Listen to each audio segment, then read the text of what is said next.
Alors je vais quand même faire un petit historique de la découverte des fonctions cognitives. Carl Gustav Jung façonne les termes extraversion, introversion. Une de ses plus célèbres étudiantes, elle identifie déjà que c'est une fonction assez délicate, qu'elle est un peu le pont entre le conscient et l'inconscient. On parle bien ici de la conscience égotique. Isabelle Briggs Myers, on en vient à John Bowlby. D'où ça vient, qui a découvert quoi, selon quelle temporalité.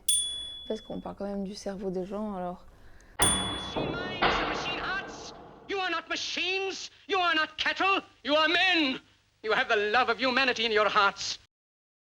Tout commence d'abord avec Carl Gustav Jung qui observe des patientes qui sont hystériques et des patients qui sont déments. Il a l'intuition de les comparer, il sent quelque part qu'ils ont l'un et l'autre des caractéristiques qui sont deux polarités opposées sur un spectre. Et il identifie que les hystériques sont tout entières tournées vers l'expression de leurs affects, vers l'extérieur. Et il dit que chez le dément, c'est tout l'inverse. Il est tout entier tourné vers son intériorité et il n'y a aucun affect qui passe. Et donc il façonne les termes extraversion et introversion pour décrire ces deux polarités. Il parle d'orientation. L'extraversion, c'est être tourné vers l'extérieur et l'introversion, c'est être tourné vers l'intérieur. Donc le sujet intérieur. Et donc à partir de là, Carl Jung il dit ah tiens, est-ce que ces deux polarités peuvent pas être appliquées en fait à l'ensemble de mes patients, à l'ensemble de l'humanité. Donc en fait il regarde les gens et il se dit bah oui, c'est ces deux grandes orientations universelles qui peuvent caractériser les gens. Et en fait, de fil en aiguille, il découvre que finalement, c'est assez superficiel comme distinction, que ça explique pas bien des autres caractéristiques qui semblent émerger chez les gens. Et en fait, il finit par distinguer 4 grandes attitudes qui sont en fait les fonctions cognitives. Voilà. 4 grandes attitudes qu'il appelle le thinking, le feeling, l'intuition et le sensing. Donc la pensée, le sentiment, l'intuition et la sensation. Et il s'arrête évidemment pas là, parce qu'il identifie également que ces 4 grandes attitudes peuvent être elles-mêmes alors ou orientées extraverties ou introverties, puisque c'est ce qu'il avait découvert auparavant. Et il tire même un peu le fil et identifie que derrière une attitude principale orientée d'une certaine façon se trouve l'attitude opposée complémentaire. Donc il identifie que par exemple, si tu es pensée introverti, eh ben derrière d'office, tu vas être feeling extraverti. Il identifie d'abord, si vous voulez, la fonction dominante.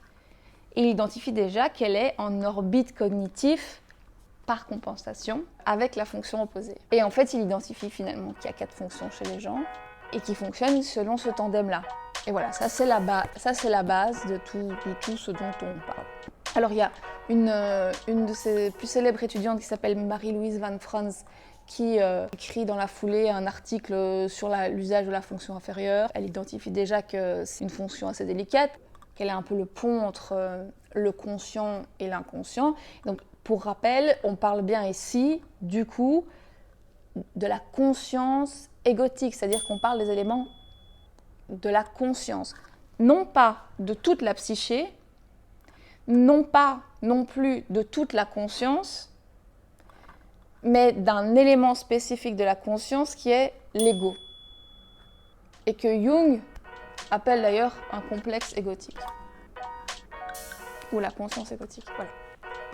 Bref, on avance parce que c'est pour faire juste l'historique. Sur base de ça, on a Isabelle Briggs Myers qui apporte sa pierre à l'édifice, qui écrit ce livre, Gift Differing, des dons qui diffèrent, et qui, elle, en fait, reprend les découvertes de Jung. Elle sent la valeur du truc, elle décide de consacrer sa vie à bosser là-dessus. Elle en tire les implications pratiques, c'est-à-dire qu'elle crée tout un modèle parce qu'elle identifie en fait que ces 4 fonctions avec leurs 2 orientations sont en fait distribuées au sein de l'humanité selon 16 types. C'est elle qui découvre qu'en fait, les fonctions ont tendance à se figer d'une certaine manière dans un ordre spécifique, dans une psyché, et que ça fonde une personnalité. Voilà, donc elle découvre l'existence incarnée des fonctions dans les 16 types de personnalités. Elle invente les codex INFJ, ENFP, ESTP, etc. Et elle tire en fait toutes les implications, comme je disais, de ce que c'est que d'être détenteur de ces fonctions, de porter ces fonctions. Elle investigue la question. Dans son bouquin, on trouve 2-3 tableaux statistiques sur les types et les professions. Elle parle même des implications d'un bon ou d'un mauvais développement des fonctions. Donc elle pousse cette science empirique plus loin dans ses implications pratiques. Et son état d'esprit est vraiment centré sur le fait que ce sont des dons spécifiques. Et donc on peut voir en fait qu'elle est... Voilà, c'est sa conviction profonde, c'était une INFP, c'est sa conviction profonde que tu peux t'épanouir en développant tes dons particuliers au travers de ta fonction cognitive. Bon, on peut un peu mitiger ça, oui, bien sûr, c'est du développement, mais c'est, enfin, je veux dire, s'il y a 16 types de personnalités, a priori, il y a pas mal de gens qui partagent les mêmes fonctions cognitives que toi. Bref, et elle crée aussi le MBTI, qui est un test pour déterminer ton type de personnalité, les types de personnalité sur base des codex qu'elle a créés. Alors je ne veux pas parler de la socionique, je ne me sens pas spécialement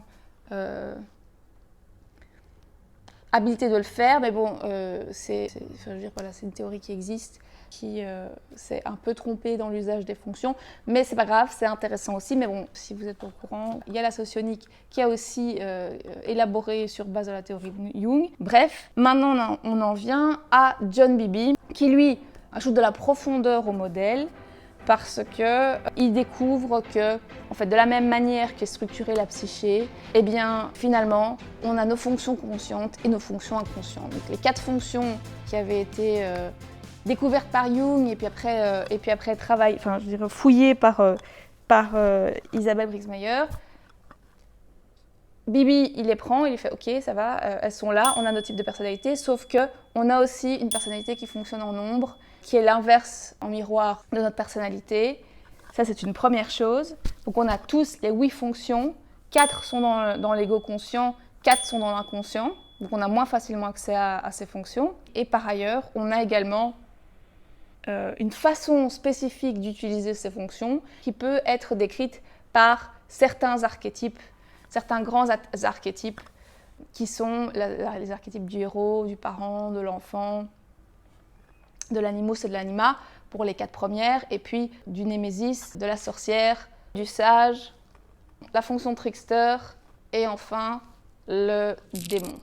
Donc non seulement on a non pas 4 fonctions, mais on a les 8. Non seulement elles sont organisées spécifiquement, certes, mais en plus leur expression est informée par certains archétypes. Et chaque fonction peut être vue comme un complexe en soi. Voilà. Là-dessus, je rajouterai Linda Behrens qui a fait toute une théorie sur les styles de communication des types qui est très fouillée et très intéressante. Donc elle reclasse tous les types de personnalités selon la façon dont ils entrent en interaction, dont ils communiquent. Et elle appelle ça les communication styles et les interaction styles. Voilà.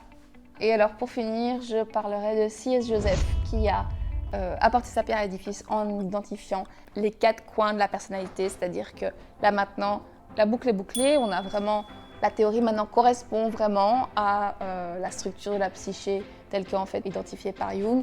Et donc d'après C.S. Joseph, on a notre ego avec les 4 fonctions cognitives qui ont été identifiées depuis le début, le shadow avec les 4 autres qui ont été identifiés par Bowlby, mais on a également le subconscient et le surmoi.